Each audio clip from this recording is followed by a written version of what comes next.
everyone, and welcome back to my channel. So today, this is what I lovingly call my cold room. It's actually just a room in my basement, off to the side. It stays about 8 to 10 degrees colder than the main part of the basement because there are no heat vents or anything in here, and it's surrounded on, you might as well say 4 sides. 3 sides, sorry. 3 sides by earth. The side behind the shelves is the steps going to upstairs, and then there's a void, and then on the side of that it's outside again. So pretty much this is where I actually store all of my home canned products, as well as rice of various brown, white, jasmine, basmati, whatever, and sugar. So I'm going to show you, this is probably the fullest it's ever going to be because I've been canning like a crazy woman for the last couple of weeks. Things from the garden, sales that I found, getting ready and prepared for winter. So up the top is just sodas and juices. We don't really drink a lot of sodas and juices, so that probably looks the same as my previous video. Here is this on this side. Sorry about the glare for the light, because that's all I have down here is this light. Because you really want to keep this as dark and cool as possible, and you definitely don't want to be these home canned in direct sunlight. So you might want to think about where you're going to actually store it for when you start canning, because direct sunlight can degrade the actual foods inside the jar and can make them go off. So here I have some green tomatoes. We haven't really used a lot of these. This is actually from last year's garden. I had a lot of green tomatoes, and again, I had a lot of green tomatoes this year, but I did green salsa this year, which we much prefer than just pickling the green tomatoes. So we go through a lot of salsa, so doing the green salsa verde, for us was a lot better. So this is green tomatoes, and then I have all my, like my vegetable broth, my bone broth, and right here. There's some tomato juice here as well. Then I have the hot peppers that came out of the garden. And this is the salsa verde right here. I did 2 cases of that because we used a lot of salsa. There's my tomatoes. I have some left over from previous years. I think these are the last 2 jars I have from that. And as you can see, that one is from 2016. Those 2 are. And those are stewed tomatoes. And then the rest of them actually from last year and this year. So down here is all the meats. And I label everything, not because I won't know where everything is. I pretty much know where everything is. And I could tell from the jars where everything is. But if I send somebody down to get me a jar of chicken, at least it's labeled and they know. Because chicken, those 2 look very much alike, but this one's turkey and that one's chicken. So just to make it easier for not necessarily me, but for other people coming down to grab me something while I'm cooking, then I just went ahead and labeled it. So this is the chicken. I got quite a bit of chicken because we go through a lot of chicken, and I was down to the last, like, literally 4 to 6 jars. And I was like, are you serious right now? And that's just because I'm sending people down to get, and they don't say, oh, you know what? We're on the last case, so I've cracked into the last case. And I come down one day and it's like 4 jars left. Or they will come down and get a snack, and they won't say that they've come down and got a jar of chicken. So I'm like, I've got to stack up on that. So all of this, these 4 and these 4 in front, and these, 5 there are all chicken, because we go, like I said, through a lot of it. This is our hamburger. Down here I have, it's going to get kind of dark, so I'm sorry. This is ham. And then I've never done this before, so I'm going to see how that goes. That's ground pork. This is the turkey. And then we have beef, which is just like the beef chuck that I cut up and canned. And then down here we have beans. I have red beans, kidney beans, black-eyed peas, navy beans. And then I just did this for the first time this year. It's a chili bean. So that I have a case of that. And then I have black beans. So that's all our beans here down the bottom shelf. And on this one here is all the fruit. Now there's peaches in here. There is apples. There's monkey butter in here. There is apple butter. What else do I have? I think that's about it. Peaches, apples, monkey butter, apple butter. Yeah, I think that's about it. And then here is some pickled relishes. There's some bread and butter pickles here. This is my celery. And potatoes, I did them with the skin off and with the skin on. I don't really find any difference. Some people say, oh, don't do it with the skin on.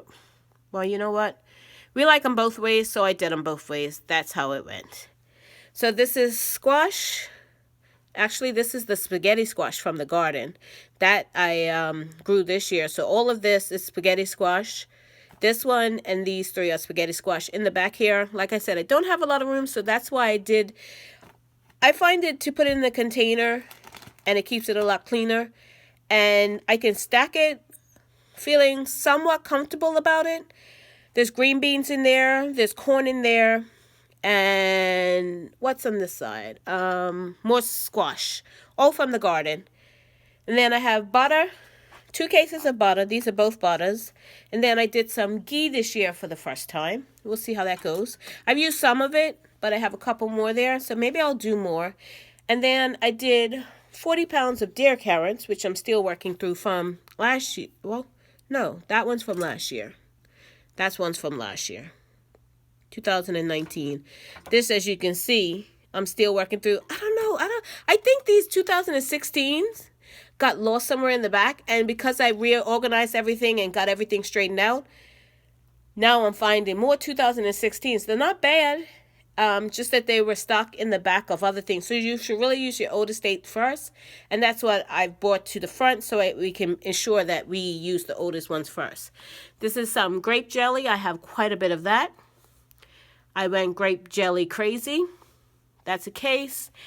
This is a case. And then we have some caramel apple jam. I just did that just recently, so this year. And we have peach jam. You can't really read it. I don't like these labels, these disintegrating washable labels. You can barely see them. So that's some peach jam that I did in 2016 again. There's some blueberry jam. There's some apple jam. There's some apple butter. There's my apple butter. And then here I have, this is my pactin that I did just the other day when I did this caramel apple jam. And I was able to take my peels and cores and get this pactin out of it. So anytime I need to make jam and I don't have pactin, I have some liquid pactin that I did from my apple cores and peels. In the back here, more grape jelly. This is, I know you can't really see it, but it's just the blueberry pie filling. And I have 7 of those left. Then I have my apple pie filling here.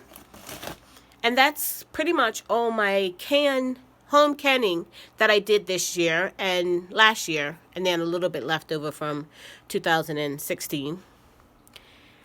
This is my honey that I put up.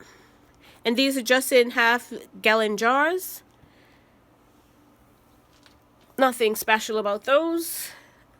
And then down the bottom here, these are my pails. This has got white sugar, white sugar, white sugar. We like our white sugar. White sugar. There is some brown sugar back there. And I just keep them in the pails. There's some white rice, some jasmine rice. There is some basmati rice. And I'm not sure what that bottom one is. Probably sugar. Yep, sugar. And then we have this sugar that has a gamma lid on it. And this is what we actually fill up the kitchen with from that one. We have more sugar. And then back here, there's just some white vinegar for canning. Some water. And then these are our cases of water here that we have. We don't have a lot. I need more, but this will suffice us for a little while.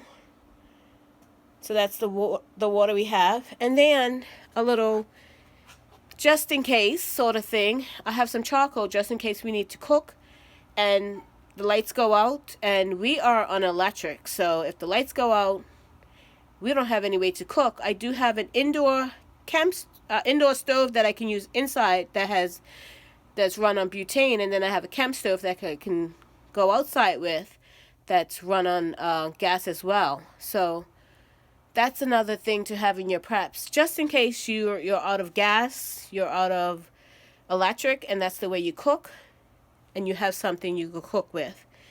So that is what I lovingly call my cold room, and all my home canning. Give you another quick tour, and this is just a concrete area in my basement. Nothing fancy. Needs to be painted. Yes, I know. And it's insulated somewhat. I don't know what that is. That's like a trapdoor to outside. Maybe like where they put the milk? I don't know. But anyway. And you can see it was an outside, it was an add-on. Because this is an outside wall. This is what my basement looks like. If you go outside and look at the walls and around the house. This is the brick that they have. And it's just, as you can see, that's the rest of my basement. And this is just my cold room.